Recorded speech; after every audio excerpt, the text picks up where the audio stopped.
Selamat datang di channel Review Drakor. Jangan lupa subscribe, like, dan komen. Di dunia webtoon, Han Chulho mendengar bahwa Tuan Han berhasil ditangkap dan Kang Chol meninggalkan pesan terakhir kalau Tuan Han dan Han Chulho lah yang telah menjebaknya. Han Chulho tidak ingin terseret, jadi ia menelpon preman untuk membunuh Tuan Han. Di penjara Tuan Han marah karena tahu Han Chulho akan membunuhnya.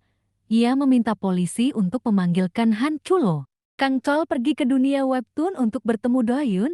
Di jalan ia melihat Sohee, lalu ia berhenti untuk mengeceknya. Ternyata Sohee sudah tidak ada. Yeonju pulang ke rumah dan melihat ayahnya tidak ada.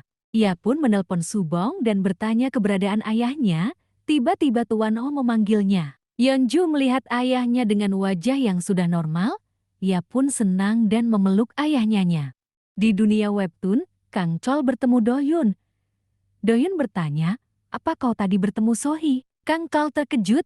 Doyun bercerita kalau Sohee melihatnya di lobi. Sohee bercerita kalau tiba-tiba ada sinar matahari, lalu ia melihat Kang Chol sedang mengendarai mobil, lalu mendadak sudah malam lagi. Lalu ponsel Doyun berbunyi. Kang Kul pun terdiam dan memikirkan, apa mungkin Sohee tertarik ke dunia nyata? Ia pun teringat kalau ia memang sedang memikirkan Sohee saat itu. Di dunia nyata, Lunju menanyakan keadaan ayahnya. Tuan Oh menjawab kalau ia baik-baik saja.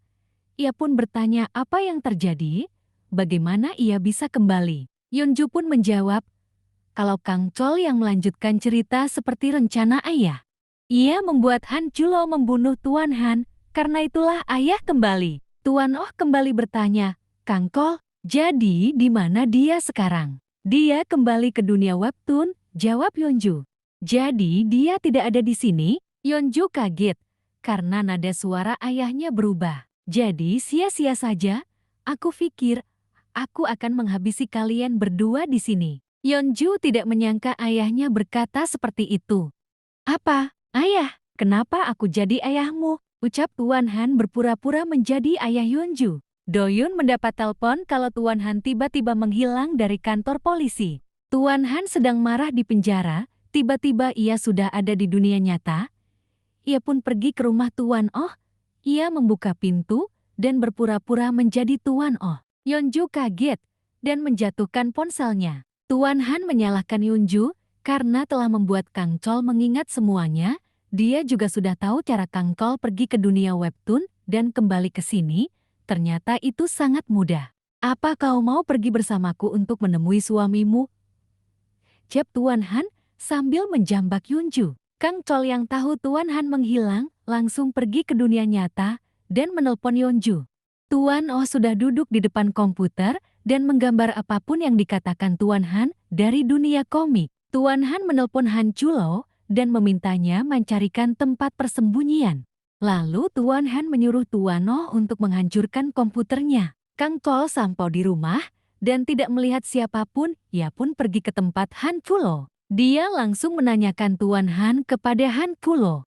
Setelah mendapatkan alamatnya, Kang Chol langsung pergi. Tuan Han yang penasaran pun ikut pergi ke tempat itu. Tuan Han dan Yeonju sampai di tempat itu, Tuan Han mengarahkan pistol ke Yeonju.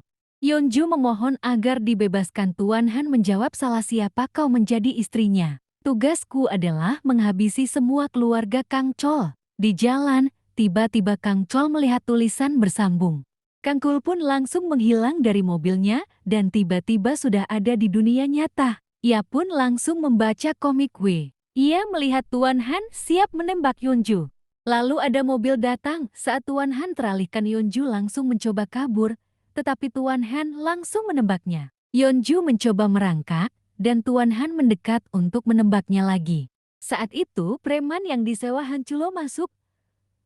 Tuan Han yang kesal, langsung menembak mereka. Kang Chol melihat webtoon berakhir dengan Yeonju yang tidak sadarkan diri. Ia pun langsung kembali ke dunia webtoon dan pergi menemui Tuan Han. Saat sampai keduanya pun langsung saling menembak dari dalam mobil, Tuan Han pun meninggal. Kang Chol mencari Yeonju di dalam, tetapi ia tidak menemukannya. Ia pun pergi ke dunia nyata dan bertanya soal Yeonju. Seorang polisi pun membawa Kang Chol ke rumah sakit. Di ruang objek, dia melihat Yeonju yang tidak sadarkan diri. Ia menangis melihat keadaan Yeonju.